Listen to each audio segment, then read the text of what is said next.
Sa mismong ikasampung anibersaryo ng aming kasal, natagpuan ko ang aking asawa sa kama ng aking matalik na kaibigan. Huwag kang umarte, Mina. Kasalanan mo rin naman, sabi ng biyenan kong si Doña Corazon, na para bang kasuklam-suklam na bagay ang aking pagdurusa. Ngunit hindi nila alam, ang babaeng sinaktan nila ay ang babaeng babangon at babawiin ang lahat. Paano nagsimula ang bangungot na ito? Nagsimula ito sa isang tawag sa telepono. Ako si Carmina Avellino at sa loob ng 10 taon, ang mundo ko ay umikot sa isang lalaki. Si Leonardo Castañeda, ibinigay ko ang lahat sa kanya. Ang aking oras, ang aking pangarap, ang aking kaluluwa. Itinayo ko ang isang paraiso para sa aming pamilya, isang mansyon na nagkakahalaga ng 75 milyong piso.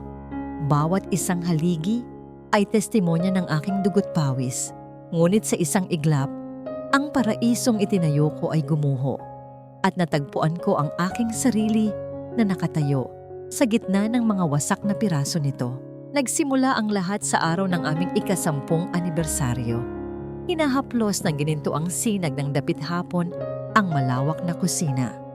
Ang bango ng paborito niyang kaldereta ay pumupuno sa hangin, isang pangakong puno ng init at pagmamahal. Sa ibabaw ng marmol na lamesa ay nakapatong ang isang maliit na asul na kahon. Sa loob nito ay isang mamahaling relos, ang bagay na matagal na niyang pinapangarap pero laging sinasabing hindi pa nila kayang bilhin.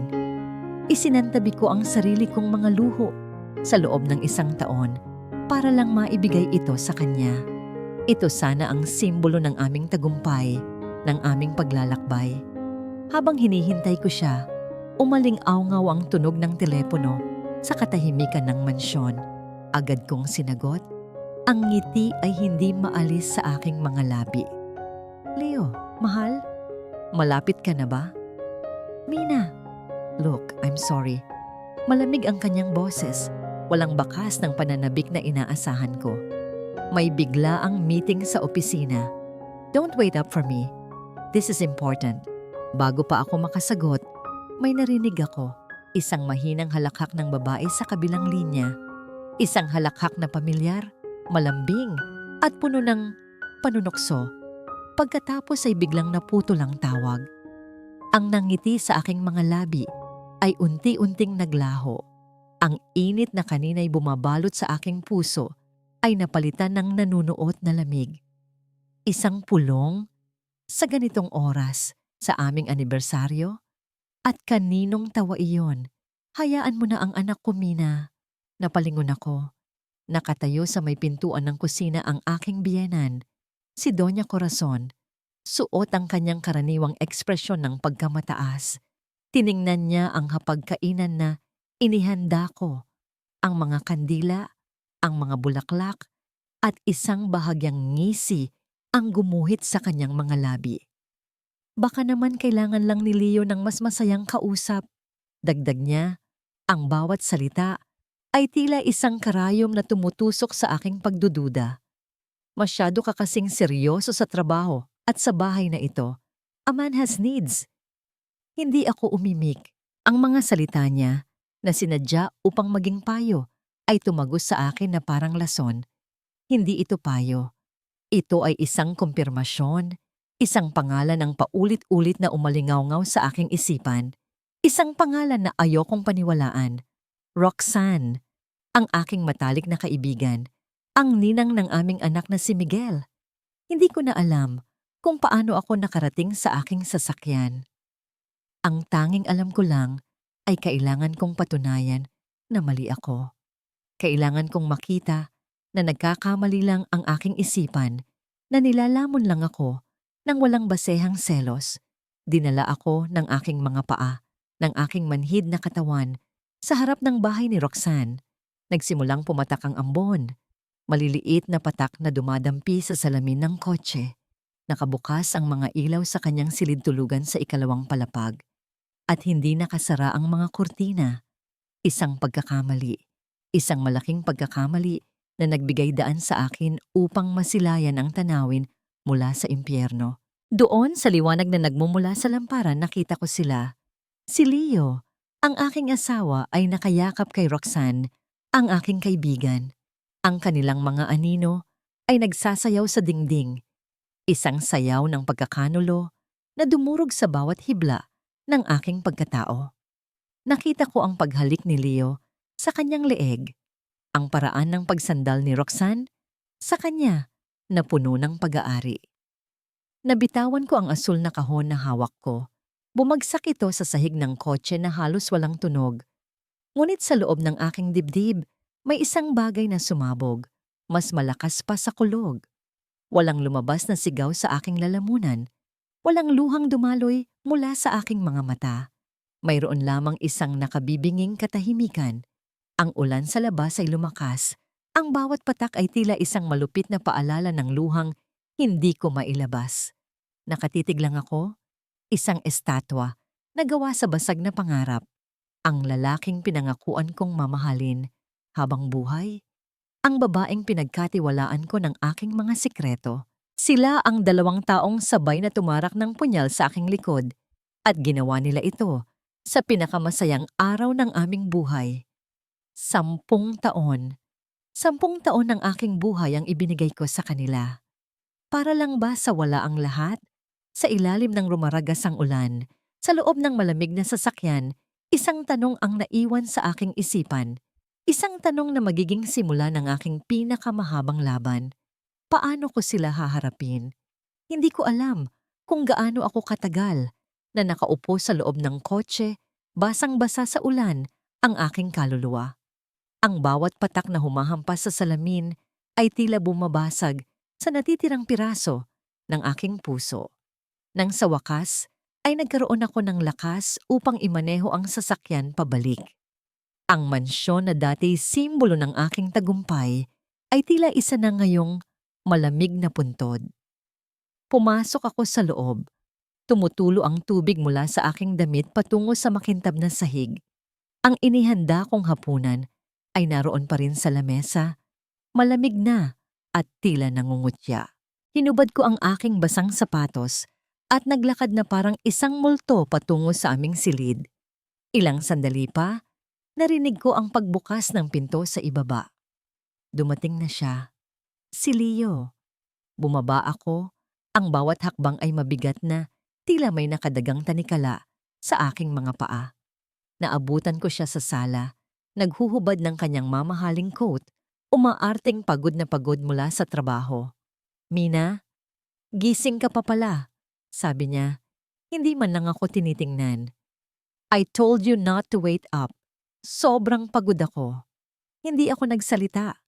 Lumapit ako sa center table at dahan-dahang ipinatong ang sirang kahon ng relos. Ang tunog ng paglapat nito sa salamin ay tila bumasag sa makapal na katahimikan sa pagitan naming dalawa. Noon lang siya napatingin sa akin. Ang kanyang mga mata ay naglakbay mula sa kahon patungo sa aking muka. Nakita niya ang pamumula ng aking mga mata, ang panlalamig ng aking ekspresyon. "Ano to?" tanong niya. Ang kanyang boses ay may bahid ng ini. "Nakita ko kayo." Sagot ko. Ang aking boses ay mahina ngunit matatag. "Nakita ko kayo ni Roxanne." Isang saglit na gulat ang gumuhit sa kanyang mukha, ngunit agad itong napalitan ng pagkukunwari. Tumawa siya, isang tawang pilit at walang saya. "Mina, ano bang pinagsasabi mo? Nababaliw ka na ba? Galing ako sa meeting. Pagod na pagod ako para sa mga ganitong eksena." "Huwag kang magsinungaling, Leo." Giit ko. "Nakita ko kayo sa bintana ng kwarto niya." "So sinundan mo ako?" Ang kanyang boses ay tumaas, puno ng akusasyon. "Ganoon na ba kababa ang tingin mo sa akin? Hindi mo na ako pinagkakatiwalaan? 10 taon, Mina. 10 taon. Tapos ganito lang?" Hindi ako makapaniwala sa aking naririnig. Siya ang nagkasala, ngunit ako ang pinalalabas niyang masama. Ang sakit ay nag-aapoy at nagiging galit. Anong kaguluhan nito? Ang malumanay na boses ni Doña Corazon ay pumutol sa aming pagtatalo. Lumabas siya mula sa kanyang silid, nakasuot ng sutlang roba, ang kanyang muka ay nagpapahayag ng huwad na pag-aalala. Mag-asawa nag-aaway sa ganitong oras ng gabi? Hindi ba kayo nahihiya? Si Mina, ma. Mabilis na sumbong ni Leo. Pinagbibintangan akong may ibang babae. Si Roxanne pa daw. Lumapit sa akin si Doña Corazon at hinawakan ang aking braso. Mina, iha. Malambing niyang sabi. Lahat ng lalaki, nagkakamali. Ang mahalaga ay ang pamilya. Isipin mo si Miguel. Hindi mo naman siguro gugustuhing lumaki siya sa isang sirang tahanan dahil lang sa isang maliit na hindi pagkakaunawaan, di ba? Ang kanyang mga salita ay parang pulot na may lason. Hinila ko ang aking braso palayo sa kanya.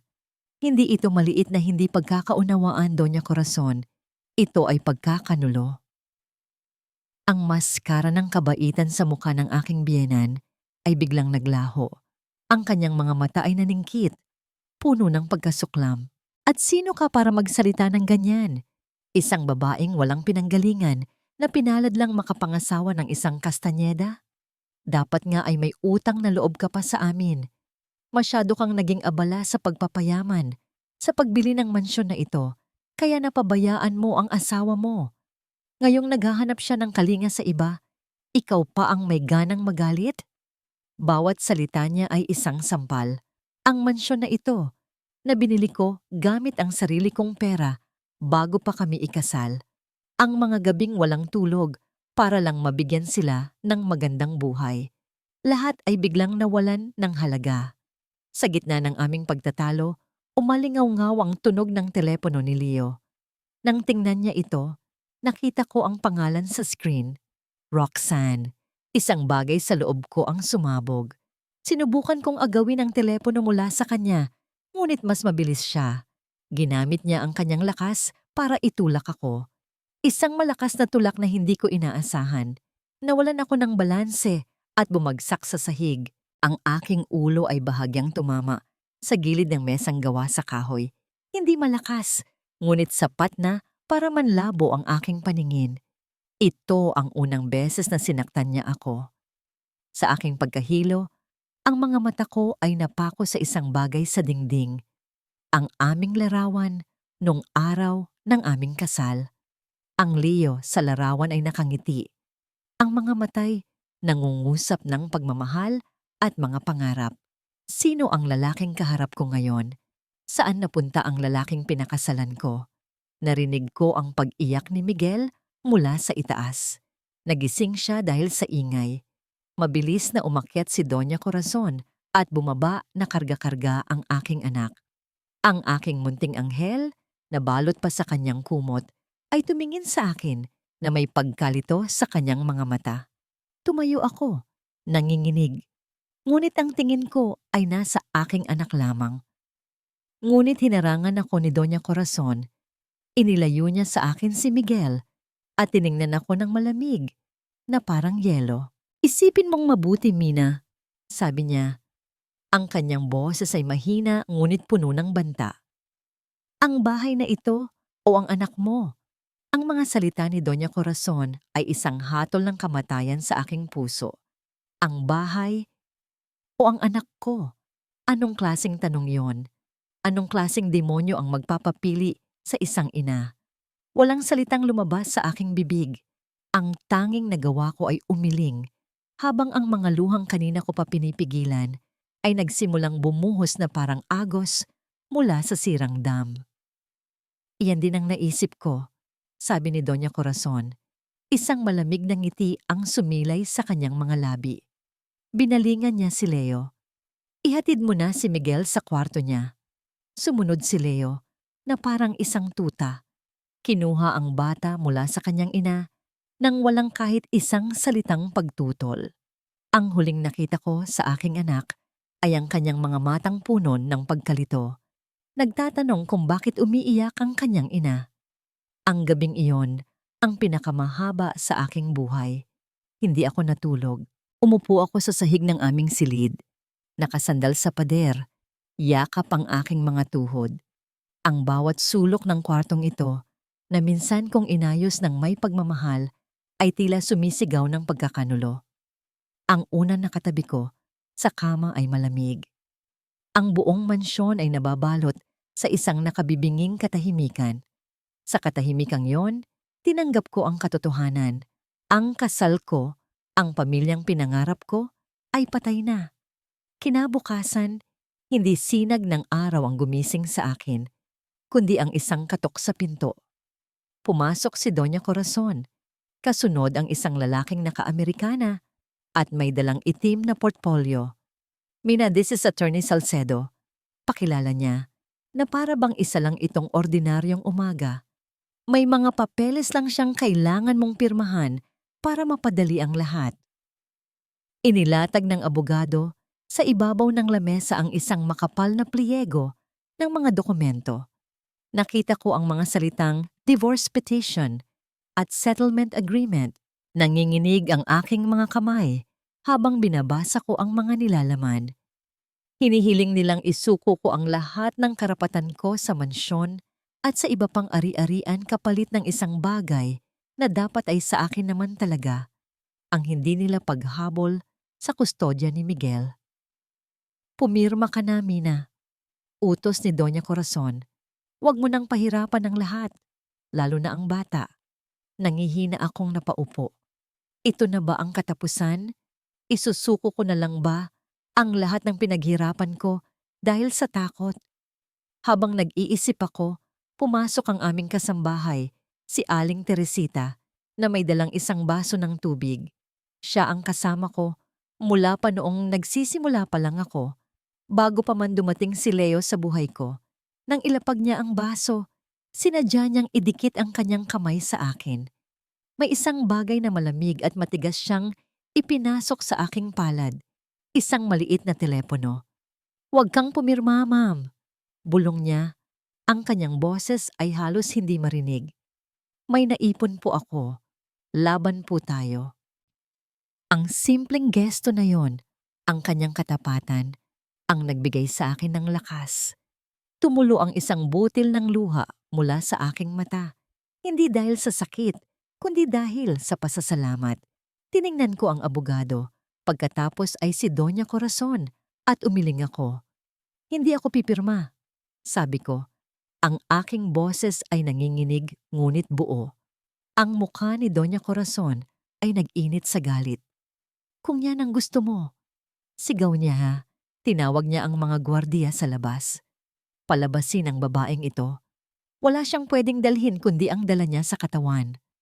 Dalawang malalaking lalaki ang pumasok at marahas ngunit hindi ako sinaktan na hinawakan sa magkabilang braso. Sinubukan kong sumigaw para kay Miguel, ngunit hinarangan ni Doña Corazon ang hagdanan. "Ang bata ay mananatili dito," deklara niya. Sa isang matatag na tahanan, hindi sa piling ng isang pabayang ina na mas mahal pa ang pera kaysa sa sariling anak. Bago nila ako tuluyang makaladkad palabas, nagpumiglas ako at mabilis na pumasok sa kwarto ni Miguel. Kinuha ko ang kanyang paboritong teddy bear mula sa kanyang kama at mabilis itong isinilid sa aking handbag. Iyon lang. Iyon lang ang tanging bagay mula sa aking anak na pinayagan nilang dalhin ko. Ang mabigat na bakal ng gate ay sumarado nang may kalabog na tila pumutol sa huling hibla ng aking pag-asa. Nakatayo ako sa labas ng sarili kong pamamahay na parang isang pulubi. Dala lamang ang aking handbag at ang durog kong puso. Wala na sa akin ang lahat. Ang aking asawa, ang aking tahanan, at ang pinakamahalaga sa lahat, ang aking anak. Ngunit sa gitna ng aking pagkawasak, kinapa ko ang teleponong bigay ni Aling Teresita sa loob ng aking bag. Binuksan ko ito at sa listahan ng mga kontak, hinanap ko ang isang pangalan, isang kliyente ko noon na naging kaibigan, isang abogadong kilala sa kanyang talino at integridad, Vito Quijano. Nanginginig ang aking mga daliri habang pinipindot ko ang mga letra ng kanyang pangalan. Itinapat ko ang telepono sa aking tainga at kasabay ng unang pagring, isang bagong determinasyon ang nagsimulang umusbong sa aking kalooban. Hindi pa ito ang katapusan, ito pa lang ang simula. Nang sagutin niya ang tawag, huminga ako ng malalim. "Attorney Quijano," sabi ko. Ang aking boses ay basag, ngunit may bigat ng isang panata. Kailangan ko po ng tulong ninyo. Ang coffee shop na pinili ni Attorney Quijano ay maliit at malayo sa mga lugar na madalas kong puntahan. Isang lugar kung saan walang makakakilala sa akin, sa aking gusot na damit at namumugto na mga mata. Umupo ako sa isang sulok.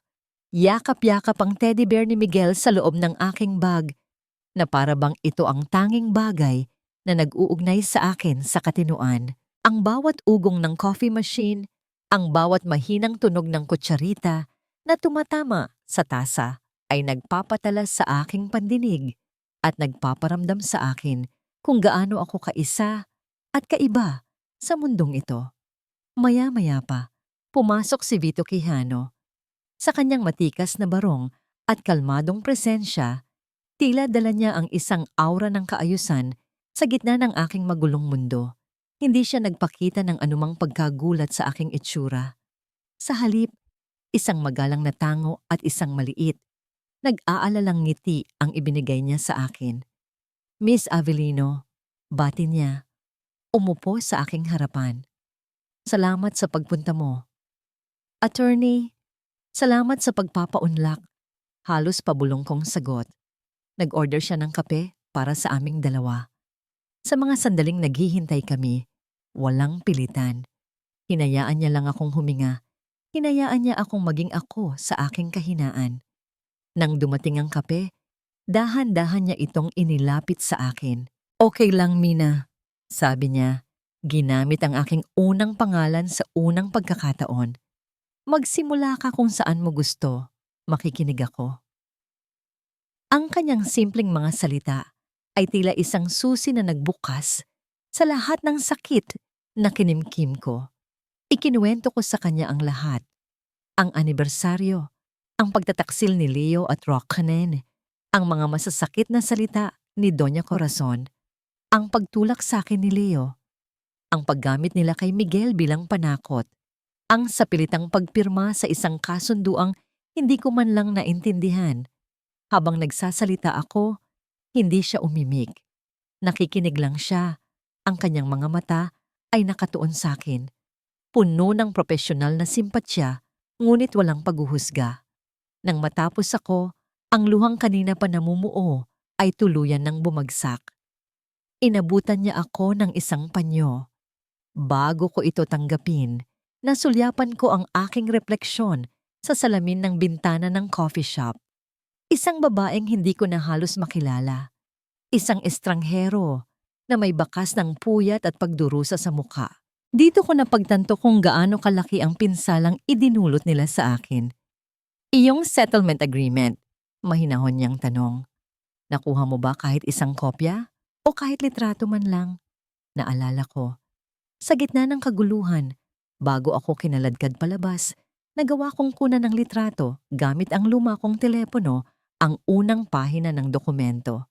Inilabas ko ang teleponong bigay ni Aling Teresita at ipinakita sa kanya. Tiningnan ito ni Vito ng ilang minuto. Ang kanyang noo ay bahagyang kumunot. This is predatory, Mina. Halatang minadali at ginawa para takutin ka. Ang clause na nagsasabing isusuko mo ang bahay kapalit ng undisputed custody ay illegal. The court decides on custody, not a piece of paper signed under duress. Ibig sabihin, hindi ito maipapatupad sa korte. Ngunit may isang tanong ako na pinakamahalaga sa lahat. Tumingin siya sa aking mga mata. Ang bahay. Kailan mo ito binili? 2 years before we got married. Mabilis kong sagot. Sarili kong pera. Lahat ng papeles, nakapangalan sa akin bilang Carmina Avelino, single. Isang bahagyang nangiti ang gumuhit sa labi ni Vito. Kung ganoon, hawak natin ang alas. Under the law, that is your exclusive property. Hindi iyon conjugal property. Wala silang kahit isang sentimong habol doon. Sa unang pagkakataon sa loob ng 24 na oras, isang sinag ng pag-asa ang tumagos sa kadiliman. May laban ako. Isang tunay na laban. Pero bakit nila ginagawa ito? Tanong ko. Bakit ganoon na lang ang pagmamadali nilang makuha ang bahay? Kinuha ni Vito ang kanyang telepono. May ilang sandali siyang nagtipa, tila may hinahanap. Pagkatapos ay tumawag siya sa isang tao. George, check mo nga for me. Castaneda Holdings. Any pending cases or major liabilities? Urgent. Habang naghihintay, ipinaliwanag niya na meron siyang mga contact sa financial circles. Ilang minuto lang ang lumipas, tumunog ang kanyang telepono. Habang nakikinig siya sa kabilang linya, nakita ko ang pagbabago sa kanyang mukha. Mula sa pagiging kalmado, napalitan ito ng pagkabigla. Pagkababa niya ng telepono, huminga siya ng malalim. Mina, ang pamilya Castaneda, they are on the verge of bankruptcy. Natigilan ako. Ano? Imposible. Napakamagarbo ng pamumuhay nila. It's a facade, sabi niya. May mga utang sila sa 3 malalaking bangko. May kaso sila ng estafa mula sa isang dating business partner. At ang pinakamatindi, si Leo, may malaking pagkakautang dahil sa pagsusugal. Biglang nagkaroon ng saysay ang lahat. Ang pagmamadali, ang desperasyon, ang kawalang hiyaan. Hindi lang ito tungkol sa pagtataksil. Ito ay isang kalkuladong plano para isalba ang kanilang mga sarili gamit ang aking pera. Ang aking bahay ang kanilang tanging solusyon. Ang sakit sa aking dibdib ay hinaluan ng isang bagong emosyon, isang malamig at matalas na galit. Hindi na ako ang Mina na umiiyak sa isang sulok. Tiningnan ko si Attorney Quijano. Ang aking mga mata ay tuyo na at puno ng determinasyon. Anong una nating gagawin? Ngumiti si Vito. Sa ngayon, wala. Hahayaan natin silang isipin na panalo na sila. Hahayaan natin silang maging kampante. While they are celebrating, we will gather our weapons. We will build our case. At sa tamang panahon, Mina, tinitigan niya ako. We will take back everything. Tumango ako. Sa unang pagkakataon, naramdaman ko ang lupa sa ilalim ng aking mga paa. Hindi pa ako buo, malayo pa. Ngunit hindi na rin ako wasak. Inagaw nila ang aking tahanan. Ngayon, sisimulan kong itayo ang aking kuta. Ang unang gabi ko malayo sa aking anak ay isang paglalakbay sa impyerno. Tumuloy ako sa isang maliit na paupahan sa Pasay, isang lugar na ang tanging bintana ay nakaharap sa isang pader na ladrilyo. Ang amoy ng alikabok at lumang kahoy ay nanunuot sa hangin. Ang ingay ng mga sasakyan sa labas ay isang walang katapusang ugong na hindi katulad ng payapang tunog ng mga kuliglig sa hardin ng aking mansyon. Humiga ako sa isang kama na mas matigas kaysa sa nakasanayan ko. Yakap-yakap ang teddy bear ni Miguel. Sinubukan kong amuyin ito. Nagbabaka sakaling may natira pang kahit katiting na amoy ng aking anak, ngunit wala na. Tanging ang artipisyal na amoy lang ng tela. Sa gabing iyon, naintindihan ko ang tunay na kahulugan ng salitang kawalan. Hindi ang pagkawala ng pera o ng isang bahay, kundi ang pagkawala ng init ng yakap ng iyong anak sa gitna ng gabi. Kinabukasan, habang pilit kong nilulunok ang isang tuyong piraso ng tinapay, tumunog ang teleponong bigay ni Aling Teresita. Isang numero na hindi pamilyar, ngunit sinagot ko pa rin. Ma'am Mina? Isang pamilyar na boses, puno ng pag-aalala. Si Teresita. Aling Teresita, kumusta po kayo? Kumusta si Miguel? Sunod-sunod kong tanong, ang aking puso ay kumakabog ng mabilis. Ayos lang po ako, ma'am. Si Miguel po, lagi po kayong hinahanap, sabi niya, at narinig ko ang pagpipigil niya ng iyak. Kagabi, ayaw niyang kumain. Ang pangalan niyo po, ang laging binabanggit. Bawat salita niya ay isang suntok sa aking sikmura. Ipinikit ko ang aking mga mata. Pilit na nilalabanan ang imahe ng aking anak na malungkot at nag-iisa. Ma'am, pagpapatuloy niya, ang kanyang boses ay bumaba na parang isang bulong. Nandito po sila ngayon sa mansyon. Si Sir Leo, si Donya, at yung babaeng si Roxanne. Anong ginagawa nila? Nagdiriwang po. Sagot niya ng may pait. Inubos po nila yung mga mamahaling alak na nakatago sa wine cellar ninyo. Ang lakas ng tawanan nila, ma'am, parang wala silang anumang kasalanan sa mundo. Nilarawan niya ang eksena. Si Doña Corazon, nakaupo sa silyang dati paborito kong upuan, nagbibigay ng mga utos kung paano babaguhin ang ayos ng mga muebles.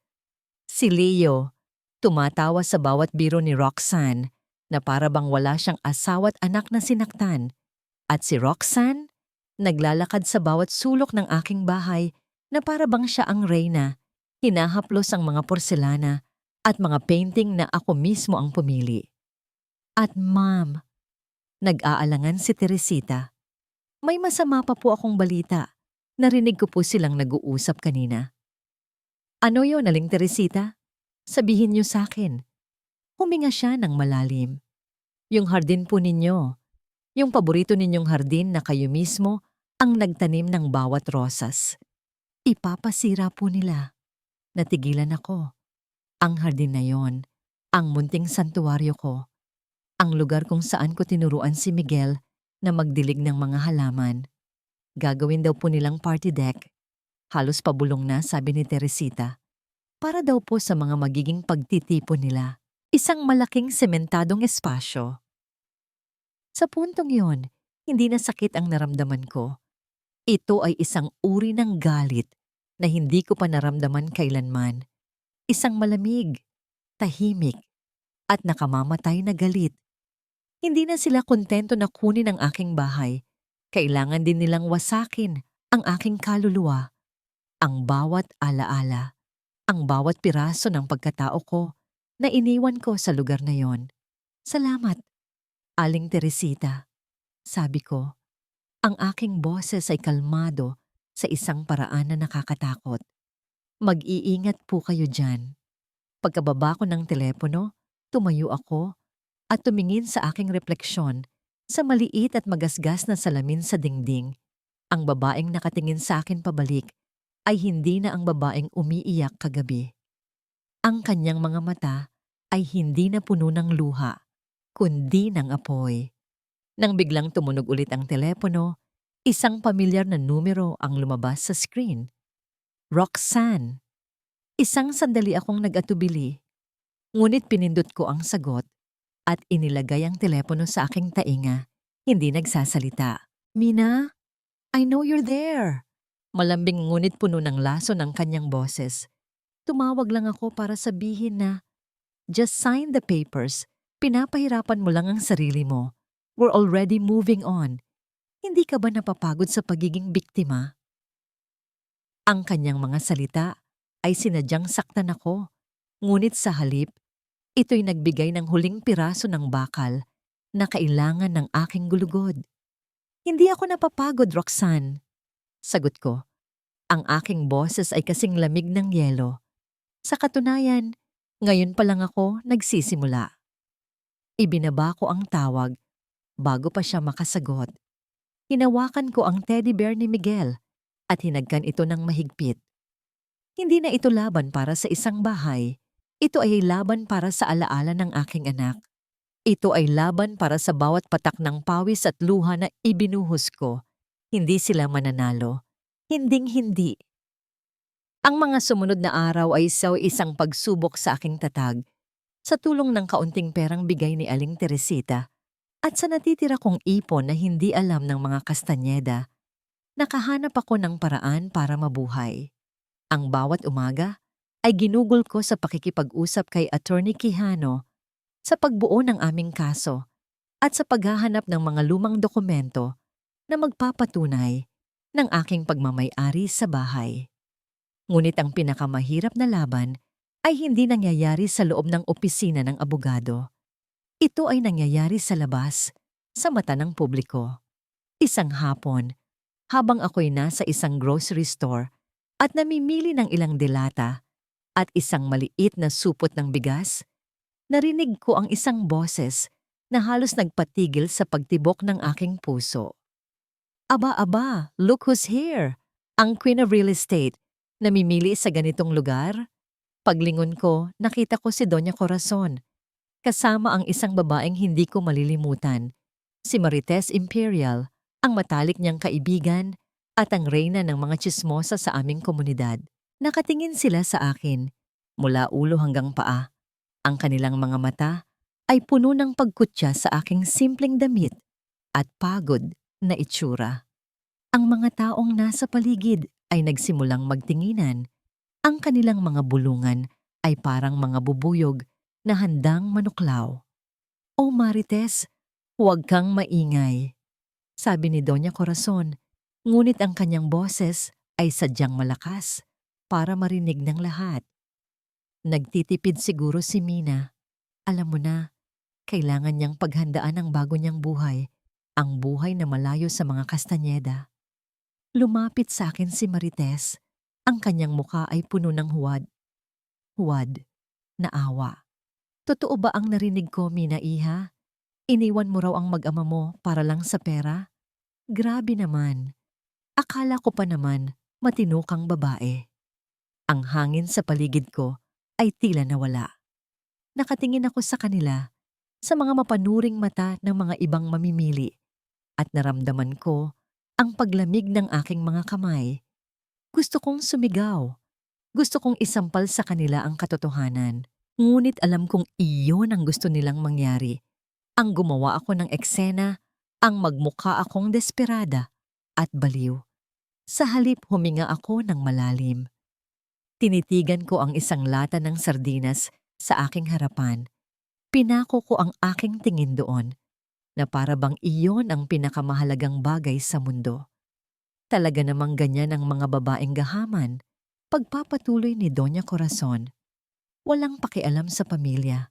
Ang mahalaga lang ay ang mansyon, ang mga alahas. Hay, buti na lang at namulat si Leo sa katotohanan. At si Roxanne, napakabuting impluwensya sa kanya. Sa katunayan, nagpaplano na kami ng isang malaking salo-salo sa bahay para ipagdiwang ang kanilang bagong simula. Ang bawat salita ay isang dagok. Ngunit hindi ko sila hinayaang makita ang epekto nito sa akin. Dahan-dahan kong ibinalik ang lata ng sardinas sa estante. Tinalikuran ko sila at nagsimulang maglakad palayo. Ang aking ulo ay nakataas. Hindi ako tumakbo. Naglakad ako nang may dignidad na pilit kong binubuo mula sa mga wasak na piraso ng aking pagkatao. Paglabas ko ng grocery, doon lang ako huminga. Sumakay ako sa jeep at sa gitna ng siksikan at ingay, tahimik na tumulo ang aking mga luha. Ang ginawa nila ay hindi lang paninira. Ito ay isang deklarasyon ng giyera. Isang giyerang psikolohikal na idinisenyo para wasakin ako bago pa man kami makarating sa korte. Agad kong tinawagan si Vito. Ikinuwento ko ang nangyari. "Good," sabi niya, sa aking pagtataka. "Anong good doon, Vito?" "Pinahiya nila ako." "The more they talk, the more mistakes they make," paliwanag niya. "From now on, Mina, document everything. Every threat, every lie, every public humiliation. Record it if you can. Ito ang mga bala na gagamitin natin laban sa kanila. At kailangan natin ng testigo sa loob." Si Aling Teresita? Exactly. Kailangan nating malaman ang bawat galaw nila, bawat plano, lalo na ang tungkol sa party na binanggit niya. Gabi na nang muli akong tawagan ni Aling Teresita, ang kanyang boses ay nanginginig sa kabilang linya. "Ma'am Mina, may masama po akong balita." Simula niya. "Ano po iyon? Naites?" "Yung hardin po. Bukas na bukas daw po sisimulan ang paggiba. Pero hindi po yon ang pinakamasama." Huminto siya sandali. "May darating din pong isang real estate broker bukas. Narinig ko po ang usapan nila. Ipapa-assess na daw po nila ang halaga ng mansyon. Naghahanap na sila ng buyer." Ang dugo sa aking mga ugat ay tila nagyelo. Napakabilis. Napakawalang hiya. Ngunit sa gitna ng aking pagkagimbal, narinig ko ang boses ni Vito sa aking isipan. This is a mistake. This is our bullet. Nay Tess, sabi ko, ang aking boses ay kalmado at puno ng isang bagong kapangyarihan. Kailangan ko po ng pabor. Bukas, kapag dumating ang broker na yon, kailangan kong malaman ang pangalan niya. Hindi ko na kailangang makita. Alam ko, sa sandaling iminulat ko ang aking mga mata sa maliit at madilim na apartment, naramdaman ko ito sa kaibuturan ng aking kaluluwa. Ang araw na ito ay ang araw ng kamatayan ng aking hardin. Sa isipan ko, naririnig ko ang lagapak ng mga sanga ng aking mga puno ng kalachuchi, ang pagkayurak ng mga halamang rosas na inalagaan ko na parang sarili kong mga anak. Ang bawat ingay na yon, kahit sa imahinasyon lamang, ay isang hiwa sa aking puso. Iyon ang aking santuwaryo, ang tanging lugar sa mansyon kung saan naramdaman kong tunay na malaya ako. At ngayon, winawasak nila ito. Pilit kong ibinaling ang aking atensyon sa plano. Inilatag ko ang mga kopya ng mga dokumento na naipon namin ni Vito sa ibabaw ng maliit na lamesa. Ang titulo ng bahay, mga resibo ng buwis na binayaran ko bago pa kami ikasal, mga bank statement. Ang mga papel na ito ang aking mga sundalo. Sila ang aking magiging sandata.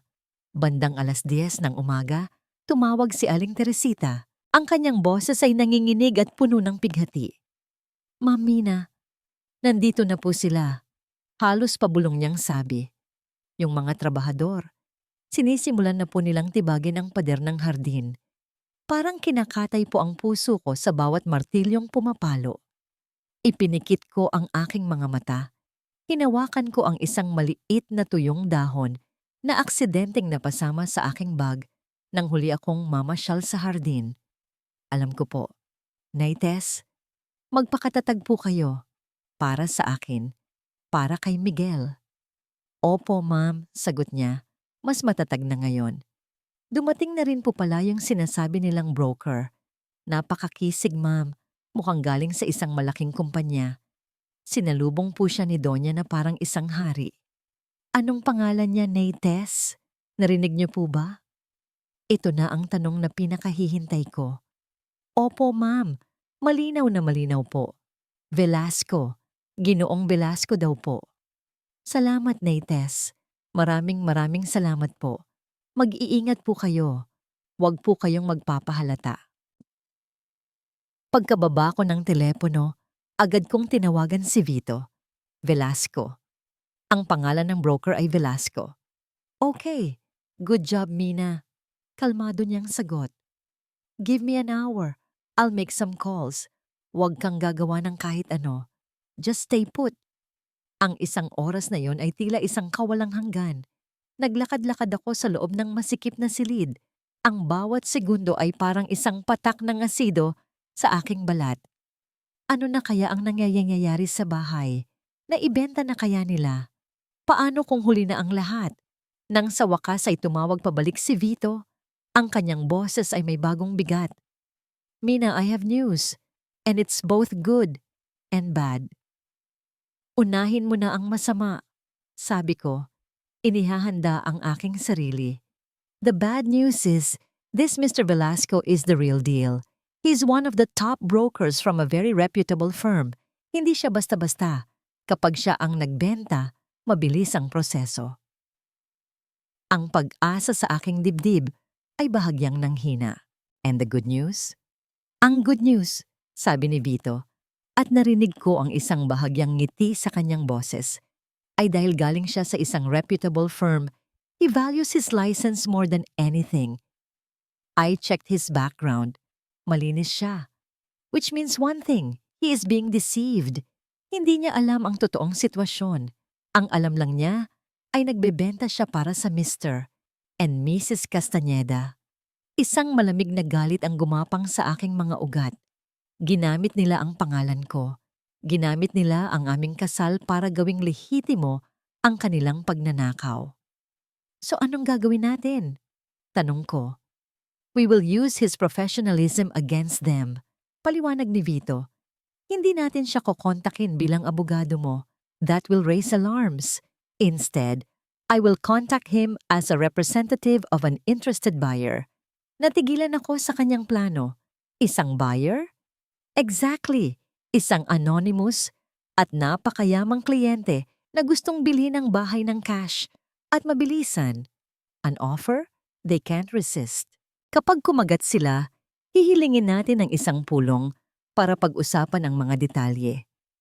At sa pulong na yon, doon natin sila huhulihin. Ang plano ay mapanganib, ngunit napakatalino. Ito ay isang bitag na nakabalot sa isang magandang alok. Gagawin ko na ang tawag ngayon, sabi ni Vito. Mina, this is it. The first move is ours. Maghanda ka. Pagkababa ng telepono, napatingin ako sa labas ng bintana, sa pader na ladrilyo na nagsisilbing tanawin ko. Sa unang pagkakataon, hindi na ito mukhang isang pader ng kulungan. Mukha na itong isang pader na malapit ko nang gibain. Ang sumunod na 2 araw ay isang ehersisyo sa pagtitimpi. Bawat tunog ng aking telepono ay nagpapatayo ng balahibo sa aking batok. Bawat hindi pamilyar na numero ay nagpapakaba sa aking dibdib. Hinihintay namin ang tawag. Hinihintay namin kung kakagatin ba ng mga kastanyeda ang pin. Ayon kay Vito, matagumpay niyang nakausap si Ginoong Velasco. Ipinakilala niya ang kanyang sarili bilang kinatawan ng isang mayamang kliyente mula sa ibang bansa na naghahanap ng isang trophy property sa Maynila. Isang kliyenteng handang magbayad ng mas mataas sa market value para sa mabilis at pribadong transaksyon. Cash, walang tanong-tanong. Isang alok na sadyang napakaganda para tanggihan, lalo na para sa mga taong desperado. Nagpakita siya ng interes, sabi sa akin ni Vito sa telepono. Sabi niya, kakausapin niya ang mga may-ari. Ngayon, ang magagawa lang natin ay maghintay. Sa mansyon, ayon kay Aling Teresita, ang hangin ay puno ng pananabik. Natigil ang paggiba sa hardin.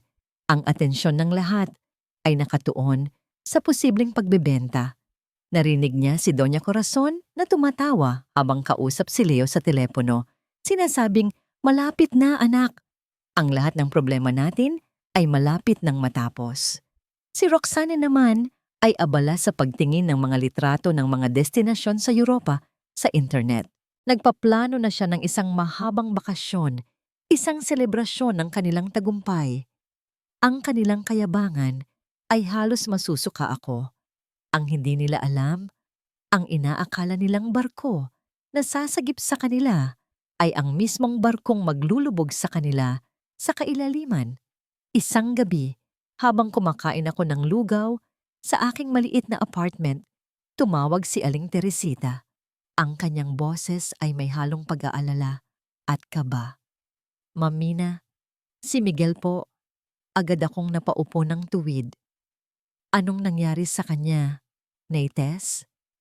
Nilalagnat po, sagot niya. Mataas po ang lagnat.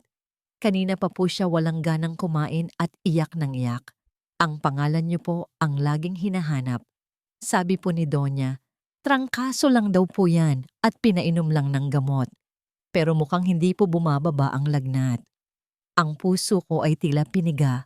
Ang aking anak, ang aking munting Miguel, may sakit at hinahanap ako habang ako'y walang magawa dito. Nasaan po sila, Donya? Tanong ko, pilit pinatatatag ang aking boses. Umalis po. May dinaluhan daw pong party kasama si Sir Leo at si Roxane. Ako lang po ang naiwan dito, kasama si Miguel. Ang pag-abandona. Hindi lang ako ang inabandona nila, kundi pati ang sarili nilang anak at apo. Sa gitna ng pagkakasakit nito, ang galit sa aking dibdib ay nag-aalab na parang apoy. Gusto kong sumugod doon. Gusto kong agawin ang aking anak at dalhin siya sa ospital. Ngunit pinigilan ko ang aking sarili. Alam kong iyon ang magpapatalo sa akin. Gagamitin nila yon laban sa akin. Sasabihing isa akong unstable na ina. Naites, pakiusap po, sabi ko. Ang aking boses ay nagmamakaawa. Bantayan niyo po si Miguel. Punasan niyo po siya ng maligamgam na tubig. Kung hindi po talaga bumaba ang lagnat, tawagan niyo po ako ulit, kahit anong oras. Pagkababa ko ng telepono, hindi ako mapakali. Lumuhod ako sa sahig at nagdasal, isang bagay na matagal ko nang hindi ginagawa. Nagdasal ako para sa kaligtasan ng aking anak. At sa gitna ng aking pagdarasal, isang panataang nabuo sa aking isipan. Kailangan ko nang tapusin ito para kay Miguel. Kinaumagahan, bago pa man sumikat ang araw, tumunog ang telepono ni Vito. At sa pagkakataong ito, hindi ito si Aling Teresita. Si Vito. "Mina, gising ka na ba?" Tanong niya. Ang kanyang boses ay may diin ng tagumpay. "Hindi ako nakatulog." Sagot ko. "Kumagat na sila," sabi niya. "Gusto nilang makipag-meeting. Bukas. Sa isang private dining room sa isang hotel at gusto nilang dalhin ko raw ang down payment in cash." Ang puso ko ay nagsimulang tumibok ng mabilis. Hindi na sa takot, kundi sa adrenaline. Ito na. May isa pa silang kondisyon, dagdag ni Vito. Sinabi ni Velasco na ayon daw kay Doña Corazon, gusto niyang makilala mismo ang buyer, hindi ang representative. Natigilan ako. Pero wala naman talagang buyer. Isang sandaling katahimikan ang namagitan sa amin. Pagkatapos, nagsalita si Vito. Ang kanyang boses ay kalmado ngunit puno ng bigat. "Meron, Mina." "Sino?" "Ikaw." "Ako?" Halos mabulunan ako sa sarili kong laway. Paano, Vito, makikilala nila ako? Sa unang segundo pa lang na makita nila ako, tapos na ang laro. "Hindi ka nila makikilala," mahinahon niyang sagot, na para bang sinasabi lang niya ang pinakasimpleng bagay sa mundo. Dahil hindi si Carmina Avellino ang makikipagkita sa kanila. Ang haharap sa kanila ay si Carmela Villanueva, isang PhilAm investor na lumaki sa Amerika, na halos hindi marunong magtagalog at kilala sa kanyang pagiging eccentric at napakayaman. Ang plano ay napakatapang, napakadelikado, na halos kabaliwan na. Ngunit sa sinabi ni Vito, isang maliit na kislap ng posibilidad ang nagsimulang sumayaw sa aking isipan. Sa loob ng maraming linggo, ako ay naging biktima, ang babaeng inaapi. Ang ideya na humarap sa kanila, hindi bilang si Mina na kanilang sinaktan, kundi bilang isang taong may kapangyarihan, isang taong kaya silang bilhin, ay nagbigay sa akin ng isang kakaibang uri ng lakas. "Kailangan natin ng tulong," sabi ni Vito. "Hindi natin ito kayang gawin ng tayong dalawa lang." Mayroon akong isang tao sa isip. Isang kaibigan mula sa industriya ng real estate na matagal ko nang hindi nakikita, ngunit kilala sa kanyang galing sa staging at transformation. Isang babaeng may utang na loob din sa akin matapos ko siyang tulungan sa isang malaking deal noon. Si Beatrice. Ikinuwento ko ang buong sitwasyon kay Beatrice sa isang pribadong pag-uusap. Sa simula, nag-atubili siya dahil sa panganib. Ngunit nang marinig niya ang kwento ni Miguel, ang kanyang mga mata ay nag-apoy. Bilang isang ina, naintindihan niya ang aking laban. "Para kay Miguel," sabi niya, "gagawin natin ito." Ang sumunod na 24 na oras ay isang whirlwind ng paghahanda. Ang maliit kong apartment ay naging isang war room. Si Beatrice ang naging general. Una, ang itsura. Deklara niya. Wala nang Mina Avellino. Si Carmela Villanueva ay sopistikada. Malakas ang dating. At hindi takot gumastos. Dinala niya ako sa isang mamahaling salon na pag-aari ng isang kaibigan niya na isinara para sa amin. Ang aking mahabang buhok na laging nakatali lang ay ginupitan sa isang matapang at modernong estilo. Ang aking kulay kayumangging buhok ay tininang mas matingkad na kulay na nagbigay diin sa aking mga mata. Ang aking mga kuko na may bakas pa ng pagtatrabaho sa hardin ay nilinis at pininturahan ng kulay ng dugo. Sumunod ang mga damit. Binuksan ni Beatrice ang kanyang maleta na puno ng mga damit na halos hindi pa nasusuot. Pinili niya ang isang itim na pantsuit na gawa sa mamahaling tela. Kapag isinuot mo, tila ito yumayakap sa'yo, nagbibigay ng awtoridad.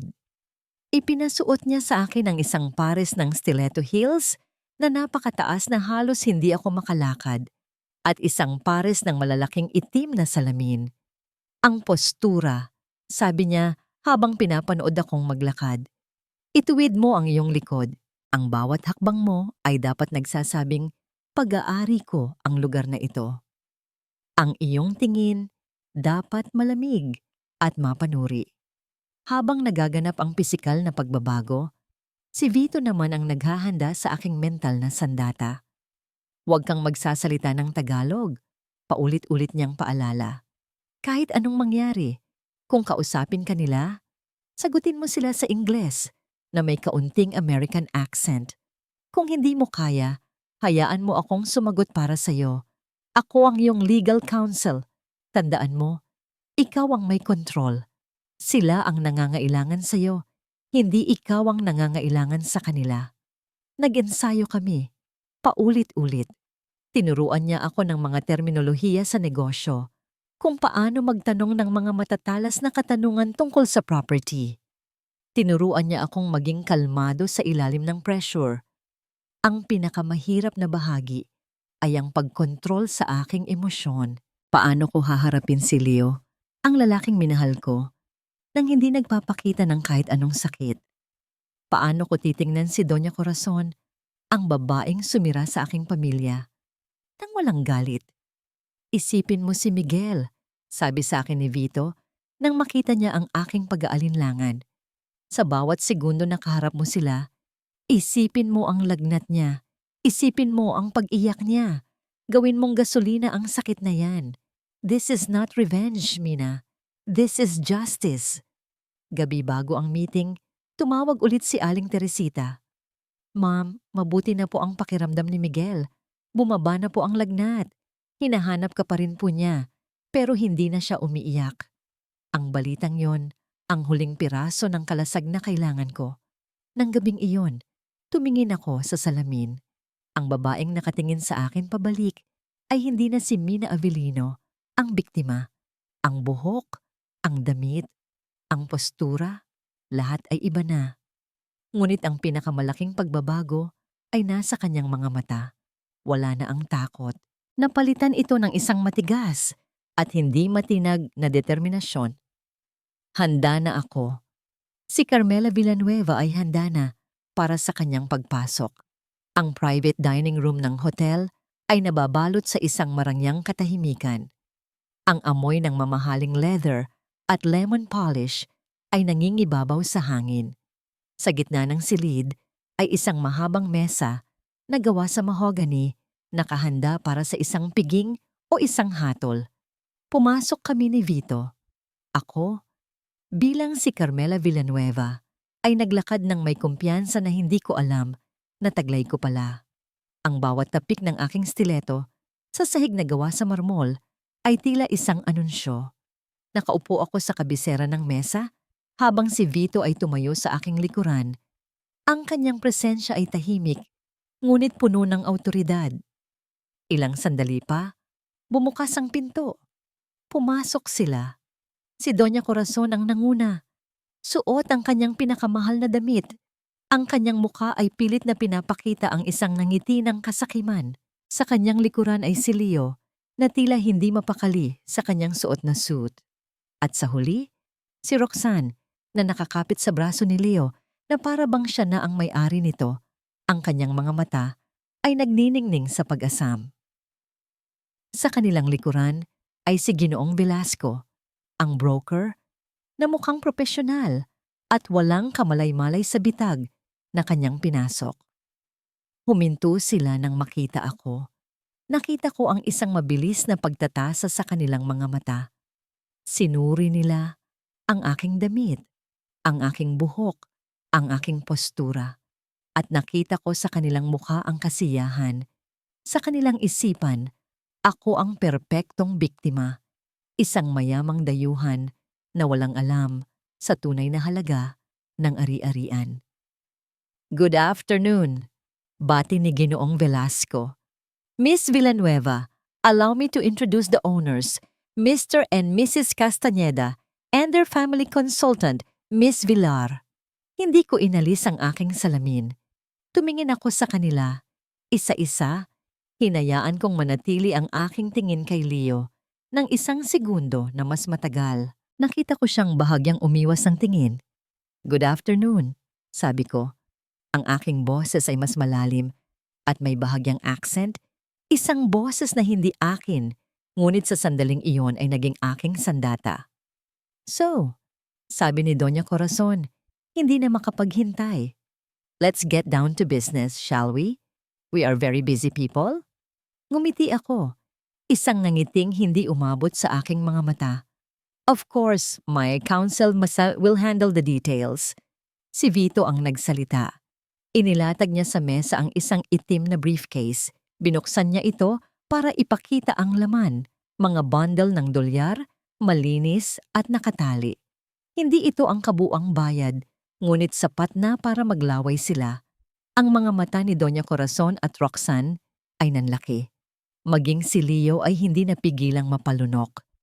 This is the initial goodwill payment, paliwanag ni Vito. As per our agreement, upon signing the deed of sale, the full amount will be transferred to your account. Inilabas ni Ginoong Velasco ang mga dokumento. Habang binabasa niya ang mga probisyon, ang aking mga mata ay hindi umalis sa kanila. Pinanood ko ang kanilang kasakiman, ang kanilang kawalang sabik na tapusin na ang lahat. So, sabi ni Vito, matapos ang pagbasa. Before we sign, Miss Villanueva has one final question. Lumingon silang lahat sa akin. The title? Sabi ko, dahan-dahan. It is under the name Carmina Avellino, single. And you are selling as Mr. and Mrs. Castañeda. How is this possible? Nagkatinginan sila. Si Ginoong Velasco ay bahagyang kumunot ang noo, ngunit si Doña Corazon ay mabilis na tumawa. Oh, that's just a formality, Iha. Carmina is my daughter-in-law. She is fully aware and supportive of this sale. She's just a very private person. Ayaw niya ng mga ganitong meeting. Is that so? Sabi ko. Dahan-dahan kong inangat ang aking kamay at inalis ang aking malaking itim na salamin. Isang nakabibinging katahimikan ang bumalot sa silid. Nakita ko ang pagbabago sa kanilang mga mukha sa slow motion, ang pagkalito, ang pagtataka, at pagkatapos, ang dahan-dahang pagkamulat sa katotohanan. Ang nangiti ni Doña Corazon ay naglaho na parang bula. Ang kulay sa mukha ni Roxanne ay nawala. Napalitan ng pamumutla na parang isang multo. At si Leo ay napanganga. Ang kanyang mga mata ay nanlalaki sa gulat at takot. Utal niya. Tumayo ako. Sa pagtayo ko, tila lahat ng takot at sakit na naramdaman ko sa mga nakaraang linggo ay nawala. Napalitan ng isang dalisay at nag-aapoy na kapangyarihan. Surprise! Sabi ko, ang aking boses ay bumalik na sa dati. Matatag at walang bahid ng panginginig. Ang anonymous buyer na inaasahan ninyo ay nagpasya ng magpakilala. Tumingin ako kay Ginoong Velasco na ngayon ay nakatayo na at gulat na gulat. Mr. Velasco, I am Carmina Avellino, the sole and legal owner of that property. And these people, ikinumpas ko ang aking kamay sa tatlong estatwa na gawa sa takot, are attempting to commit fraud. This is absurd. She's lying. Sigaw ni Doña Corazon, ngunit ang kanyang boses ay nanginginig. Am I? Tanong ni Vito. Inilabas niya ang isang recorder at pinindot ang play. Umalingaw-ngaw sa silid ang boses ni Doña Corazon mula sa pag-uusap nila ni Marites sa grocery, malinaw at malakas. Talaga namang ganyan ang mga babaeng gahaman. Ang mahalaga lang ay ang mansyon. Isinara ni Vito ang briefcase na puno ng pera. Mr. Velasco, I believe this meeting is over. A lawsuit for attempted estafa will be filed against your clients first thing in the morning, and you, sir, will be called as our primary witness. Ang mukha ni Ginoong Velasco ay namula sa galit at hiya. Tumingin siya sa mga Castañeda na may pagkasuklam. Sinira ninyo ang pangalan ko. Sigaw niya bago nagmamartsang lumabas ng silid. Naiwan kaming apat. Ako, nakatayo at may kontrol. At sila, nakaupo, na parang mga kriminal na nahuli sa akto. Bago ako tumalikod, tumingin ako sa kanila sa huling pagkakataon. Nakalimutan niyo yata ang isang bagay. Sabi ko, maaaring kinuha niyo ang aking asawa. Maaaring sinubukan niyong kunin ang aking anak. Ngunit ang kaharian ko, ako ang nagtayo noon at ako lang ang may karapatang magpabagsak nito. Naglakad ako palabas ng silid, kasunod si Vito. Hindi ko na sila nilingon pa. Sa aking likuran, narinig ko ang isang malakas na kalabog, isang silya na itinumba, na sinundan ng isang hindi makapaniwalang sigaw mula kay Doña Corazon. Ngunit ang mga tunog na yon ay hindi na mahalaga. Sa paglabas namin sa lobby ng hotel, sumalubong sa akin ang liwanag ng araw. Sa unang pagkakataon sa loob ng napakatagal na panahon, naramdaman ko ang init nito sa aking balat. Tapos na ang laban. At ako, si Carmina Avellino, ang nanalo. Ang balita ay kumalat na parang apoy sa tuyong damuhan. Ang kwento ng The Ghost Buyer of Castañeda Manor, gaya ng tawag dito ng mga tsismosa, ay naging usap-usapan sa mga sosyal na pagtitipon at sa mga business circle. Ngunit sa pagkakataong ito, ang kwento ay totoo. At ang katotohanan ay mas masakit para sa mga Castañeda kaysa sa anumang kasinungalingan. Hindi na kinailangan pang umabot sa korte ang kasong estafa. Sa harap ng napakatibay na ebidensya, ang recording, ang testimonya ni Ginoong Velasco at ang mga dokumento, walang nagawa ang abogado ng mga Castañeda, kundi ang magmakaawa para sa isang areglo. Pumayag si Vito sa ilalim ng aking mga kondisyon. Ang una at pinakamahalaga, ang nag-iisang kustodya ni Miguel ay mapupunta sa akin. Walang kondisyon, walang pagtutol.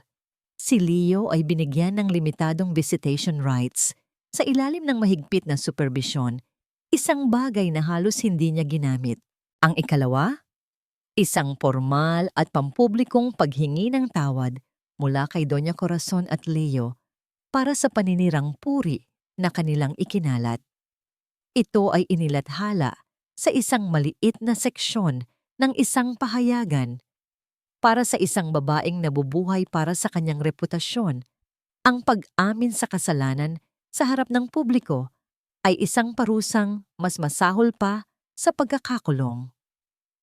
Ngunit ang pinakamatinding parusa ay hindi nagmula sa akin. Ito ay nagmula sa kanilang sariling mga aksyon. Ang mga bangko na nalaman ang tungkol sa kanilang tangkang pandaraya ay nawalan na ng tiwala. Sabay-sabay nilang idineklara ang lahat ng kanilang utang bilang due and demandable. Ang Castañeda Holdings, na dati isang pangalang iginagalang, ay bumagsak na parang isang kastilyong buhangin. Napilitan silang ibenta ang kanilang lumang bahay, ang kanilang mga sasakyan, at halos lahat ng kanilang ari-arian para lang makabayad. Mula sa kanilang pedestal ng kayamanan, bumagsak sila sa lupa ng napakalakas. Si Doña Corazon, na dati reyna ng alta sosyedad, ay naging isang parya. Iniiwasan siya ng kanyang mga dating kaibigan. Ang bawat bulungan sa kanyang likuran ay isang paalala ng kanyang kahihiyan. Ang kanyang pinakamalaking takot, ang hiya, ay naging kanyang pang-araw-araw na katotohanan. Si Leo, na walang trabaho at walang pera, ay naging anino ng kanyang dating sarili. Ang pagiging mama's boy niya ay naging kanyang sumpa. Wala na ang kanyang ina na magtatanggol sa kanya. Naiwan siyang mag-isa, hinarap ang mga kahihinatnan ng kanyang kahinaan at pagtataksil. At si Roxanne, siya ang unang lumubog sa barko. Nang malaman niyang wala ng pera ang mga Castañeda, Bigla siyang naglaho na parang bula. Iniwan niya si Leo nang walang paalam na nagpatunay lamang na ang kanyang pagmamahal ay may katumbas na presyo. Isang hapon, ilang linggo matapos ang lahat, bumalik ako sa aking mansyon, ngunit hindi pa para tumira. Kasama ko si Aling Teresita. Ang unang lugar na pinuntahan namin ay ang hardin. Ang tanawin ay mas masakit kaysa sa aking inaasahan. Ang pader ay may malaking butas. Ang mga puno ay pinutol. Ang lupa ay natuyot at nabakbak. Ito ay isang larawan ng pagkawasak, isang sementeryo ng mga alaala. Napaluhod ako sa tuyong lupa, hinawakan ng isang piraso ng basag na paso. At sa unang pagkakataon, umiyak ako. Hindi dahil sa galit, hindi dahil sa tagumpay. Umiyak ako para sa lahat ng nawala, para sa 10 taon na nasayang, para sa pagkakaibigang nasira, para sa pamilyang hindi kailanman naging tunay. Naramdaman ko ang kamay ni Aling Teresita sa aking balikat. Ma'am Mina, mahinahon niyang sabi, ang lupa, kahit gaano pa katuyo, ay pwedeng diligan ulit. Ang mga halaman, kahit mamatay, ay may mga buto na pwedeng itanim muli. Tumingala ako sa kanya.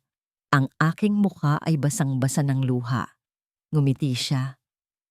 Mas matagal nga lang po at kailangan ng mas maraming pag-aalaga. Pero tutubo po ulit iyan. Mas maganda pa kaysa dati. Sa mga salitang iyon naintindihan ko, ang paghihiganti ay hindi nagbibigay ng kapayapaan. Ang hustisya ay nagbibigay lamang ng pagsasara. Ang tunay na paghilom ay nagsisimula pagkatapos ng lahat ng iyon. Ito ay nagsisimula sa pagtanggap sa pinsala at sa pagpapasya na magtanim muli. Tumayo ako at pinunasan ng aking mga luha. Tiningnan ko ang wasak na hardin, ngunit sa pagkakataong ito, hindi na pagkawasak ang nakita ko. Nakita ko ang isang blankong canvas, isang pagkakataon para magsimulang muli. Ang unang gabi na muli naming tinulugan ni Miguel sa mansyon ay isang gabi ng mga multo. Ang bawat silid ay may dalang alaala, mabuti man o masama. Ang sala kung saan unang sinaktan ni Leo ang aking damdamin. Ang kusina kung saan ko inihanda ang aming huling anibersaryo. Ang hagdanan kung saan ako hinarangan ni Doña Corazon mula sa aking sariling anak. Kinarga ko si Miguel na mahimbing nang natutulog patungo sa kanyang silid. Hiniga ko siya sa kanyang kama at kinumutan. Hinalikan ko ang kanyang noo at sa unang pagkakataon, sa loob ng napakatagal na panahon, naramdaman ko ang kapayapaan. Ito ang aking tahanan, hindi dahil sa mga pader o sa mga mamahaling muebles, kundi dahil narito ang aking anak. Ngunit alam kong hindi na kami maaaring manatili sa isang lugar na puno ng multo ng nakaraan. Kinabukasan, nagsimula ang pagbabago. Ipinatawag ko ang isang grupo ng mga interior designer at contractor. Ang una kong utos, I want a new house without moving. Inalis namin ang lahat. Ang madilim at mabibigat na kasangkapan na pinili ni Doña Corazon ay pinalitan ng mga mas magaan at modernong disenyo. Ang madilim na pintura sa mga dingding ay pinalitan ng kulay puti at beige na nagbibigay daan sa mas maraming liwanag na pumasok. Ang mga bintana ay pinalakihan, binubuksan ng bahay sa kalikasan sa labas. Ang hardin ang naging sentro ng aking proyekto. Sa tulong ng isang landscape artist, ang dating sementeryo ng mga halaman ay naging isang paraiso. Nagtanim kami ng mga bagong puno, mga makukulay na bulaklak, at naglagay kami ng isang maliit na fountain sa gitna. Nagtayo rin kami ng isang maliit na greenhouse kung saan ako at si Miguel ay maaaring magtanim ng aming sariling mga gulay. Sa bawat punlang aking itinatanim, nararamdaman ko na parang may isang bahagi ng aking sarili na muling nabubuhay. Isang araw, habang abala ako sa pag-aayos ng mga libro sa bagong library, dumating si Vito Quijano. May dala siyang isang sobre. Final papers, sabi niya, ngumiti. Officially, Tapos na ang lahat. Inabot ko ang sobre. Sa loob nito ay ang annulment papers, pirmado at selyado. Malaya na ako. Salamat, Vito. Sabi ko, isang pasasalamat na nagmumula sa kaibuturan ng aking puso. Hindi ko alam kung anong gagawin ko kung wala ka. You would have found a way, Mina. Sagot niya. You're one of the strongest people I know. Nagtimpla ako ng kape para sa aming dalawa. Umupo kami sa bagong terrace na nakaharap sa hardin. Tahimik kami sa simula. Pinapanood si Miguel na naglalaro kasama si Aling Teresita malapit sa fountain. So what's next for Carmina Avellino? Tanong ni Vito. Babalik ka na ba sa real estate? Umiling ako. Hindi pa. O siguro, hindi na sa parehong paraan. Tumingin ako sa paligid ng aking binagong tahanan. Sa mga nakaraang buwan, marami akong natutunan. Natutunan ko kung gaano kahalaga para sa isang babae ang magkaroon ng sariling lakas, ng sariling kakayahang tumayo sa sariling mga paa. At anong plano mong gawin sa kaalamang yon? I want to help, sabi ko. Tumingin ako sa kanya. Ang isang ideya ay dahan-dahang nabubuo sa aking isipan. This house, it's too big for just me and Miguel. Ang isang pakpak ng mansyon hindi na namin ginagamit. Naisip ko, paano kung gawin ko itong isang lugar para sa mga babaeng katulad ko noon? Ang mukha ni Vito ay nagpakita ng interes. Isang foundation. Pagpapatuloy ko, ang aking boses ay nagkakaroon ng pananabik. Isang lugar kung saan ang mga babaeng nakaranas ng economic abuse, mga babaeng inalisan ng karapatan at kapangyarihan ng kanilang mga asawa ay maaaring pumunta. Isang lugar kung saan matututo sila ng mga kasanayan para makapagsimula muli. Legal aid, financial literacy, job training, lahat sa ilalim ng isang bubong. The Avellino Foundation, sabi ni Vito, tumatango ng may paghanga. I like the sound of that. At kakailanganin ko ng isang napakagaling na abogado sa board of directors. Sabi ko, tinitingnan siya ng may makahulugang ngiti. Tumawa si Vito. It would be my honor. Sa sandaling iyon, habang pinapanood ko ang aking anak na tumatawa sa ilalim ng araw, sa gitna ng isang hardin na muling namumulaklak at sa tabi ng isang kaibigang naging sandigan ko, naintindihan ko, hindi ko kailangan ng isang lalaki para buuin ako. Ang kaligayahan ay hindi natatagpuan sa pag-ibig ng iba. Ito ay itinatanim, inaalagaan, at pinapalago sa loob ng iyong sariling puso. Ang aking bahay ay hindi na lang isang gusali.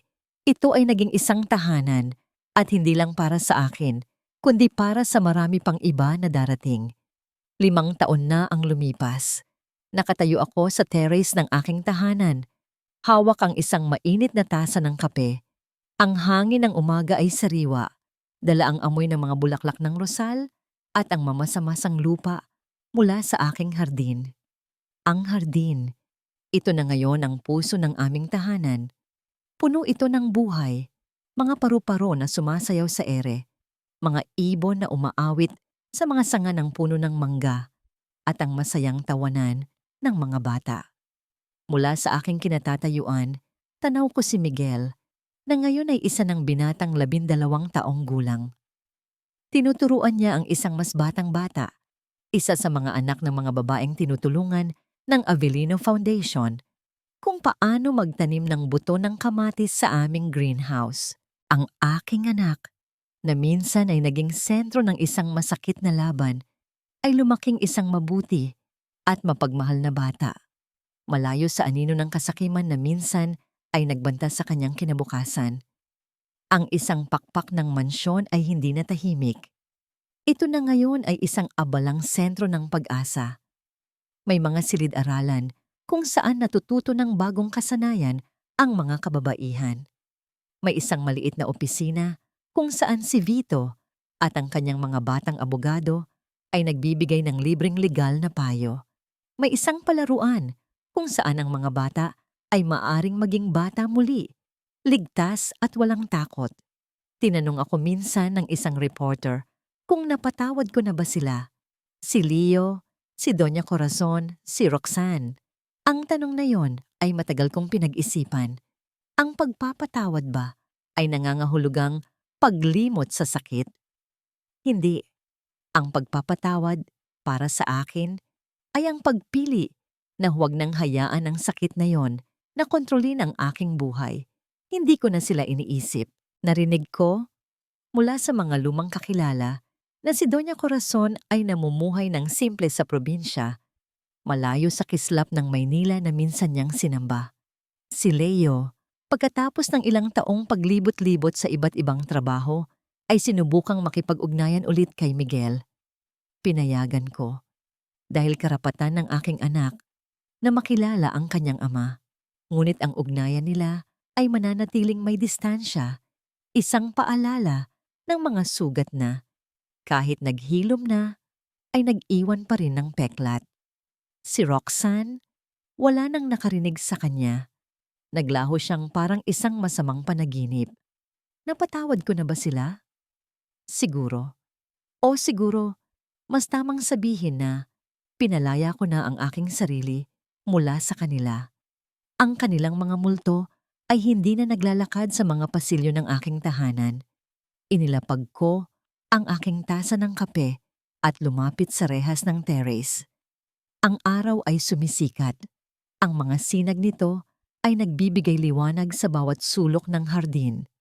Ang kapayapaan. Ito na yon. Hindi ito ang kapayapaan na walang problema, kundi ang kapayapaan na dulot ng kaalamang kaya mong harapin ang anumang problema. Ang kapayapaan ng isang pusong natutong magtanim muli. Ma? Lumingon ako. Si Miguel, papalapit sa akin. May dalang isang perpektong pulang rosas na kapipitas lang niya. May kaunting lupa pa sa kanyang mga pisngi. Para sa'yo, sabi niya. Iniabot sa akin ang bulaklak. Kinuha ko ito at inamoy. Ang bango nito ay ang bango ng pag-asa, ng pag-ibig at ng isang bagong simula. Niyakap ko ang aking anak ng mahigpit. Ang aking puso ay puno ng pasasalamat na hindi kayang ilarawan ng anumang salita.